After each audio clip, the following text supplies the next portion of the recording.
Most leaders would tell you that they want to make evidence-based decisions, right? There are strong promoting pressures, strong reasons that people want to think of themselves as making evidence-based decisions. And yet, lots of people don't make evidence-based decisions all the time. Why?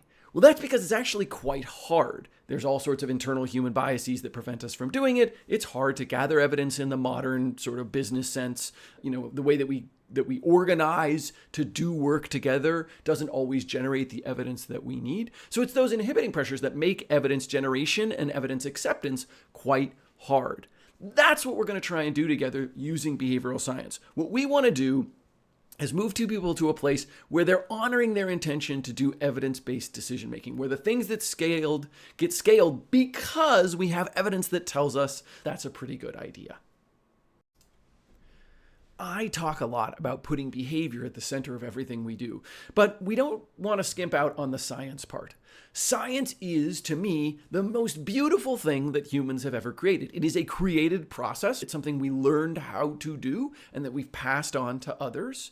It's very simple, but incredibly powerful. And the reason that we use it in business is because it creates replicable outcomes. There's this term that gets bandied about reliable innovation. I often think of it as opposed to something like what we call epiphany-based design. The idea that, hey, even if we do some research, design happens when a bunch of people get into a room and maybe they have a whiteboard and some stickies and they just generate a bunch of ideas and one of those ideas gets picked and then that's the thing we scale in the world. Now, the unfortunate reality is that when you do that, and we have all been in these rooms, when you do that, often the highest paid person in the room's idea is the one that wins because they're the decision maker. They get to decide what good is based on what they feel. And because those highest paid people are often white and often male, often Western centric, right? That means we build a certain kind of thing in the world. That's not science, right? Science says that even the janitor's idea has an equal opportunity of being selected if it has evidence that proves that it creates the behavioral outcome that we want.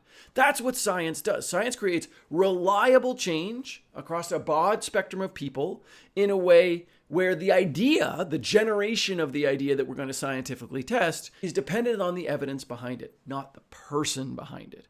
So science is essentially a debiasing process. Everything we talk about in behavioral science, everything I try and teach you, everything we learn through this process is meant to combat our human biases, our tendency to like the things that we came up with or that our friends came up with, to like particular kinds of ideas and ideals that address people like us. Everything we do is debiasing through this process. And so you're going to hear about that debiasing consciously throughout this scientific method that we're going to teach because it is the number one thing that's going to allow you to create reliable, replicable innovation that you can scale.